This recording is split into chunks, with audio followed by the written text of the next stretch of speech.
لیکن آج ہم اپنی زندگی پر غور کریں، آج مسلمان اپنی جانوں پر ظلم کر رہا ہے، انسان طرح طرح کی خرافات میں ہے، اس کے دل میں خوف خدا نہیں، آج وہ اپنے رب سے نہیں ڈر رہا ہے۔ اے لوگوں، دنیا میں ترقی چاہتے ہو، بعد مرنے کی قبر کا سکون چاہتے ہو، کل قیامت کے دن آقا کی شفاعت چاہتے ہو، اپنے رب کے فرمان پہ عمل کرو، اپنے رب سے ڈرنا شروع کر دو۔ آج ہم نے اپنی زندگی کا دنیا میں جو آنے کا مقصد ہے اس کو بھلا دیا۔ سنو، مسلمان کسے کہتے ہیں؟ سچا عاشق جو ہوتا ہے نبی کا، وہ نہ اپنی جان کی فکر کرتا ہے، نہ اپنے مال کی فکر کرتا ہے، نہ اپنی اولاد کی فکر کرتا ہے، بلکہ سچا عاشق نبی کا نبی کی محبت میں اپنی جان کو بھی قربان کر دیتا ہے، اپنی اولاد کو بھی قربان کر دیتا ہے، اپنے مال کو بھی قربان کر دیتا ہے۔ آپ نے نام سنا ہوگا یار غار، اللہ اکبر مسلمانوں، حضرت ابو بکر صدیق کا، حضرت ابو بکر صدیق کو نبی سے کتنی محبت تھی۔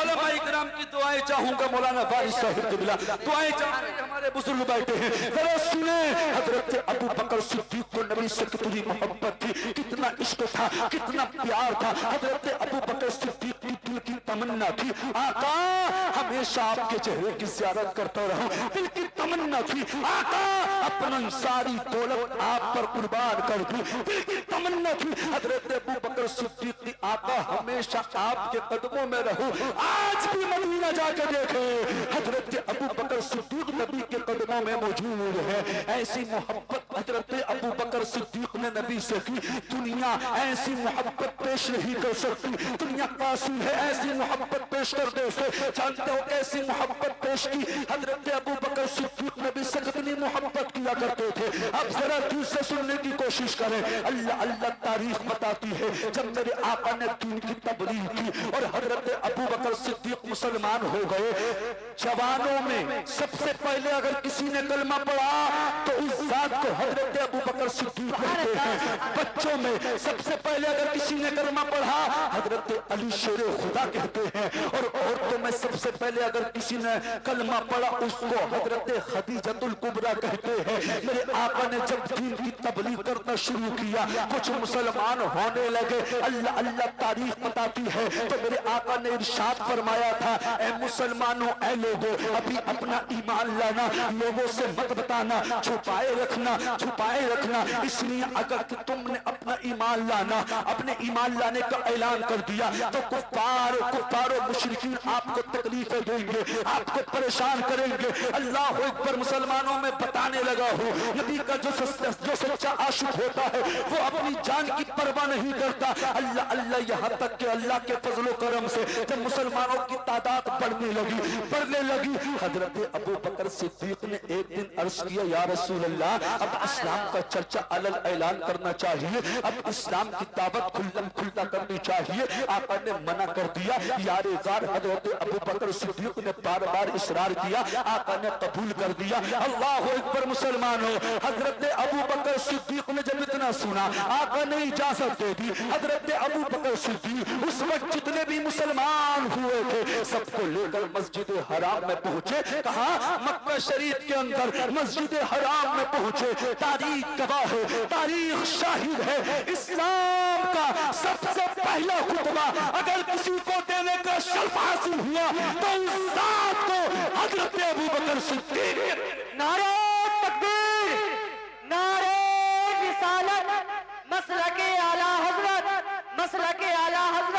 علماء اکرام، خواجہ کا ہندوستان، نعرہ تکبیر، نعرہ رسالت۔ اسلام کا سب سے پہلا خطبہ اگر کسی نے دیا تو اس ذات کو حضرت ابو بکر صدیق کہتے ہیں۔ حضرت ابو بکر صدیق مسجد حرام میں اسلام کا پہلا خطبہ دے رہے ہیں، تاریخ کے اندر آتا اسی روز میرے آقا کے چچا حضرت امیر حمزہ بھی ایمان لے کر آئے۔ اللہ اللہ، اب حضرت ابو بکر صدیق اسلام کا سب سے پہلا خطبہ دے رہے ہیں، کہاں؟ مسجد حرام میں اسلام کا پہلا خطبہ دے رہے ہیں۔ کفار و مشرکین کو جب خبر ہوئی تو کفار و مشرکین مسجد حرام میں آئی، مسلمانوں پر ٹوٹ پڑے، مسلمانوں پر آ کر حملہ کر دیا۔ لوگوں تم مسلمان ہونا آسان سمجھتے ہو، ہمارے لیے مسلمان ہونا آسان ہے، لیکن اسی اسلام کی خاطر کتنی قربانیاں پیش کی ہے، تاریخ سنا کرے، تاریخ پڑھا کرے، جلسوں میں آیا کرے۔ جلسوں سے فائدہ کیا ہوتا ہے میں آپ کے سامنے بتانے کی کوشش کر رہا ہوں۔ حضرت ابو بکر صدیق کو لہو لہان کر دیا، آپ زخموں سے چور چور ہو گئے۔ تاریخ میں آتا ہے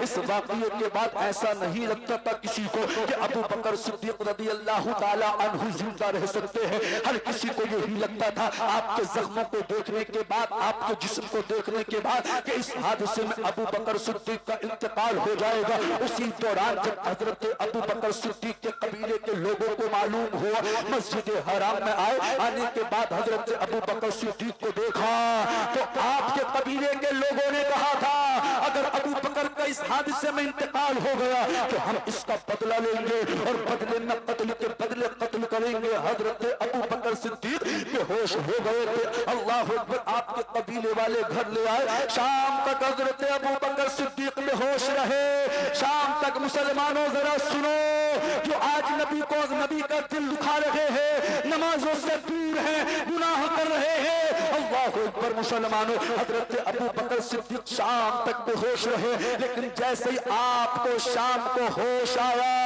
آپ کی زبان کھلی، آپ کے لب کھلے۔ حضرت ابو بکر صدیق زخموں سے چور چور ہے، لہو لہان ہے۔ آپ کی جیسے ہی زبان کھلی، زبان کھلنے کے بعد آپ نے اپنے باپ کو نہ پکارا، اپنی ماں کو نہ پکارا، اپنے قبیلے والوں کو نہ پکارا، اپنے رشتہ داروں کو نہ پکارا۔ حضرت ابو بکر صدیق شام تک بے ہوش رہے۔ شام کو زبان کھلی، لبوں نے حرکت کی تو سب سے پہلے زبان پر نبی کا نام آیا اور کہا میرے آقا کہاں ہے، میرے آقا خیریت سے تو ہے، میرے آقا کو کوئی تکلیف تو نہیں پہنچی۔ آپ کے قبیلے کے لوگوں نے اللہ اللہ اتنا سنا، آپ کو برا بھلا کہنے لگے اور کہا اے ابو بکر تمہیں کیا ہو گیا جن کی وجہ سے تمہاری یہ حالت ہوئی ہے؟ تم اب بھی انہیں کو یاد کر رہے ہو، تم اب بھی انہیں کو پکار رہے ہو۔ تو حضرت ابو بکر صدیق نے جواب دیا تھا اے لوگوں، میں انہیں کیوں نہ پکاروں، میرے خون کے ایک ایک قطرے میں نبی کی محبت موجود ہے۔ سبحان اللہ، سبحان اللہ، نعرے کا جواب دے۔ یا رسول اللہ، زندہ باد، زندہ باد، زندہ باد، زندہ باد، اللہ اکبر، یا رسول اللہ۔ حضرت ابو بکر صدیق نے کہا اے لوگوں، میں ان کو کیوں نہ پکاروں، ان کو کیوں یاد نہ کروں، میرے خون کے ایک ایک قطرے میں نبی کی محبت موجود ہے۔ اے لوگوں، نبی کا سچا عاشق، سچا وفادار وہی ہوتا ہے جسے اپنی فکر نہ ہو، اپنے زخموں کی فکر نہ ہو، کھانے کی فکر نہ ہو، پینے کی فکر نہ ہو۔ اگر فکر ہو تو مدینے والے آقا کی فکر ہو، اگر فکر ہو تو نبی کے ناموس کی فکر ہو۔ اللہ اللہ، اسی کشمکش کے عالم میں آپ کی والدہ کچھ کھانے کا سامان لے کر آئی، کچھ پینے کا سامان لے کر آئی، کہا بیٹا کچھ کھا لو، زخموں سے چور چور ہو۔ پورا دن بے ہوش ہو گیا آپ کو، اللہ اکبر، بے ہوشی کے عالم میں پورا دن ہو گیا۔ تو آپ کی والدہ نے جب اتنا کہا تو جانتے ہو حضرت ابو بکر صدیق نے کیا کہا؟ جانتے ہو کیا کہا تھا؟ کہا میری امی جان، پہلے مجھے نبی کا پتہ بتاؤ، پہلے یہ بتاؤ میرے آقا کہاں ہے، میرے آقا خیریت سے تو ہے، میرے آقا کو کوئی تکلیف تو نہ پہنچی۔ اللہ اللہ، آپ کی والدہ نے کہا بیٹا حقیقت تو یہ ہے مجھے تمہارے نبی کے بارے میں کچھ خبر نہیں، وہ کہاں ہے، کس حال میں ہے۔ تو جانتے ہو حضرت ابو بکر صدیق نے کیا کہا تھا؟ حضرت ابو بکر صدیق نے کہا تھا میری امی جاؤ، اگر تمہیں معلوم نہیں تو حضرت عمر فاروق اعظم کی، حضرت عمر فاروق اعظم کی بہن حضرت ام جمیل کے گھر جاؤ اور جا کر ان سے معلوم کرو نبی کہاں ہے، انہیں ضرور معلوم ہوگا۔ بیٹے کی محبت میں حضرت ابو بکر صدیق کی والدہ حضرت عمر فاروق اعظم کی بہن حضرت ام جمیل کے گھر پہنچی اور جا کر کہا تمہارے نبی کہاں ہے۔ اس وقت حضرت ام جمیل ایمان لے آئی تھی، لیکن ابھی آپ نے اپنا ایمان لانا چھپائے رکھا تھا، ظاہر نہ کیا تھا۔ روایت میں نے یہ پڑھی ہے، اللہ اکبر مسلمانوں، تاریخ میں آتا ہے حضرت ام جمیل نے نبی کی کوئی خبر نہ دی، کوئی واضح جواب نہ دیا، بات کو ٹال دیا اور کہا چلو میں تمہارے ساتھ چلتی ہوں ابو بکر صدیق کو خود دیکھنے کے لیے۔ اللہ اللہ، ام جمیل حضرت عمر فاروق اعظم کی بہن حضرت ابو بکر صدیق کے گھر پر آئی اور